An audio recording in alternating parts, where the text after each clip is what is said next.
Another day, another content na naman today. Gabi na nga ito mga kapatid at si Amara, ang aking anak, ay ayaw pa akong lubayan dahil ang gusto niya ay maglambingan pa kaming dalawa. Tutuwa nga siya sa mga pinaggagawa namin. Kaya nga nung wala nang ginagawa yung daddy niya, ikinuha na siya para makapagluto na ako ng hapunan. Sabi ko nga mga kapatid, parang gusto ko nga kumain ng pansit ngayon. Kaya nga kahit naulan mga kapatid, di bumili na nga ako sa tindahan ng mga gagamitin kong ingredients. Ito na nga lang mga kapatid at meron akong naabutang repolyo. Ngayon nga mga kapatid, samahan niyo akong magluto ng version ko na pansit canton. Sobrang simple lang to mga kapatid at alam kong kayang-kaya nyo. Baka nga ako dumating sa inyo yung cravings na to. Di pwede nyo nga ring subukan. Dito nga mga kapatid, di inihahanda ko na nga yung mga sangkap na gagamitin ko. Simple nga lang yan mga kapatid, bawang, sibuyas, tapos repolyo. Inayat ko nga sa hiwa na gusto ko. Di hinanda ko na nga ang kawali mga kapatid. Init ang mantika, tapos inilagay ko na ang bawang at sibuyas. Sabi nga dyan ng asawa ko, hindi na nga daw siya kakain, kaya konti nga lang daw ang aking lutuin. Isip ko nga mga kapatid, nasabi niya lang yun, kaya dinagdagan ko pa rin ang aking niluto. Sabi niya nga din dyan mga kapatid, nag-crave naman din daw siya, kaya lang dun sa may instant na pansit na may itlog. Sabi ko nga sa kanya, itigil-tigil muna tayo sa instant at baka maging instant din ang ating life. Kaya nga kako, susubukan ko na nga lang din na kopyahin ang lasa nun. Mga puntungang to mga kapatid, hinalo-halo ko nga lang at ginisa ko nga mabuti yung bawang at sibuyas. Pagkatapos nga mga kapatid, ibinuhos ko na nga yung hinugasan kong repolyo, nilagyan ko ng paminta at ng salt. Kaya syempre, hahaluin nga lang natin yan mga kapatid. Gamitan nga lang natin yan ng tansyameter, tatansyahin nga lang natin mga kapatid kung luto na yung cabbage. Nung naramdaman ko na nga mga kapatid na nanlambot na siya, dinilagyan ko na nga ng tubig. Siyempre, hindi mawawala ang asawa ko dyan. Ay, toyo pala. Tinansya ko nga lang yan mga kapatid. Pagkatapos, hinalo-halo ko lang at hihintayin ko nga lang yan kumulo. Okay na nga at nakikita ko na nga kumulo. Ang gulo.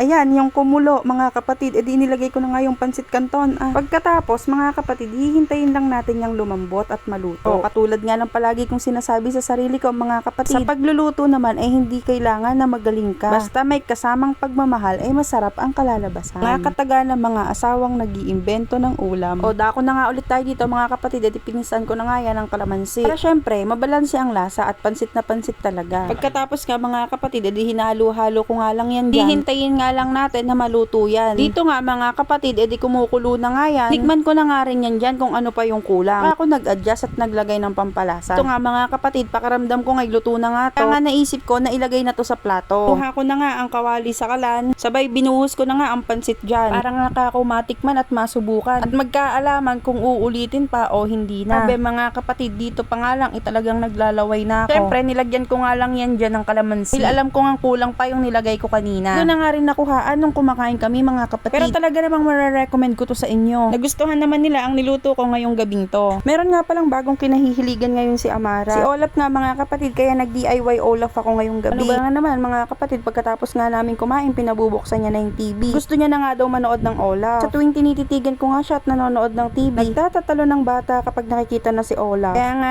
ngayong gabi naisip ko na gawan siya ng Olaf. Ito nga sa mga punktong to mga kapatid, inuna ko na nga ang ulo ni Olaf. Kapag naman talaga nanay ka kung ano-anong maiisipan mo para lang sumaya ang anak mo. Ito nga mga kapatid, wala din kasiguraduhan kung magugustuhan niya nga yung ginagawa ko. Damit ko nga lang dyan mga kapatid yung mga hindi na ginagamit na damit. Tsaka nga yung mga unan-unan ni Amara nung baby pa siya. Tapos doon naman sa ilong ni Olaf, ang ginamit ko nga lang yung Lego ni Amara. Pero feeling ko naman mga kapatid, magugustuhan niya nga to. Mga puntong to mga kapatid, hindi ko nga alam kung paano ko mabubuo to. Pero basta nagawa lang ako ng mga bilog-bilog dyan, tapos kumuha lang ako ng mga tela, katulad na lang ng mga medyas na hindi na ginagamit. Kaya lang mga kapatid, naisip ko nga lang nagawan siya ng Olaf para may mayayakap siya habang nanonood siya. Abay, ulo pa nga lang ni Olaf ang nagagawa ko mga kapatid, inagaw na agad ni Amara. Kaya nga mga kapatid, at di na nga makapaghintay yan. Kinuha niya na nga si Olaf at nagkakakanta na nga. Nakatuwa naman mga kapatid, gustuhan niya nga rin yung pinaggagawa ko. Kaya ang sarap naman talaga sa pakiramdam pag pinagmamasdan mo na sa simpleng bagay ang saya-saya na ng anak mo. Iba talaga mga kapatid kapag kabata, no? Napaka-pure ng heart. Bigyan mo lang ng simple or kahit konti, masayang-masaya na sila sa natatanggap nila. Para sa akin lang mga kapatid hindi naman talaga matutumbasan yung saya at ngiti na makikita mo sa kanila. Tulad nga yan mga kapatid, hindi ko nga alam kung si Olaf ba yung nagawa ko, pero grabe yung saya ni Amara. Sa totoo lang mga kapatid, kinabukasan nga na magsisimba kami, dala-dala niya pa yan. Nagpaiyakan pa nga kami dahil nga sabi ko wag nang dalahin. Napaltan ko nga yan ng ibang staff toy na dadalhin sa simbahan, pero yan talaga yung gusto niya. Hinayaan ko na nga mga kapatid. Yun yung makakapagpasaya sa kanya at tuwang-tuwa nga siya sa ginawa ng mami niya